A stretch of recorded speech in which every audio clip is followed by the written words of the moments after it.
Hello everyone, আশা করি তোমরা সবাই অনেক ভালো আছো। তো আজ যেই টপিকে কথা বলছি সেটা হচ্ছে জেল অ্যাপ্লিকেশন। তো নেল এক্সটেনশনের সবথেকে ইম্পর্টেন্ট পার্ট হচ্ছে জেল। জেল যদি আমরা ভালোভাবে অ্যাপ্লাই না করে থাকি সেই ক্ষেত্রে আমাদের কিন্তু লাস্ট ফিনিশিংও ভালো আসবে না। তো সর্বপ্রথম আমাদের জেল অ্যাপ্লাইটা ভালো করে করতে হয়। তো অনেকে আছে যারা জেল ভালো করে তুলতে পারে না ব্রাশের সাহায্যে, ডিপ করে টেনে দিল, বা অনেকে আছো যে জেলটাকে হেলিয়ে তারপরে তোলে, কিন্তু ওইগুলো পুরোপুরি রং প্রসেস। তোমরা যদি আমার ভিডিওটা দেখে থাকো তো দেখেছো যে ভালোভাবে জেলটা আমি তুলেছি। আমি কিন্তু কোনো রকম নড়াচড়া করে জেল তুলিনি। প্রথমে হালকা হালকা করে ব্রাশের সাহায্যে জেলটাকে তোলার চেষ্টা করবে, দিয়ে দেখলে যতটা তোমার প্রয়োজন ব্রাশে এসে গেছে ওইটাই তখনই ব্রাশটা তুলে ঘুরিয়ে নিলে হালকা।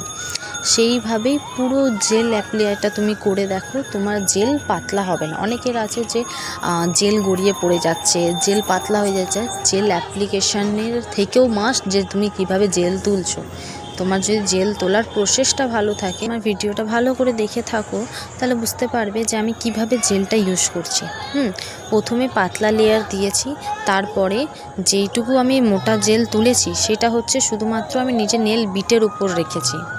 কিউটিকেল এরিয়াতেও লাগাইনি। আর শেষে যেইটুকু ব্রাশে বেঁচেছিল সেটা আমি শুধু সামনের দিকে হালকা স্প্রেড করে দিয়েছি। তোমরা এইভাবে জেল অ্যাপ্লাই করে দেখো, তোমার জেলটাও ভালো থাকবে আর তোমার অ্যাপ্লিকেশানটাও খুবই ভালো হবে। আশা করি ভিডিওটা ভালো লাগে। লাইক শেয়ার করে দিও। আর আমাদের নেক্সট ব্যাচ খুব তাড়াতাড়ি শুরু হতে চলেছে। যারা যারা সিট বুকিং করতে চাইছো ঝটপট করে নাও, খুব লিমিটেড সিট আছে।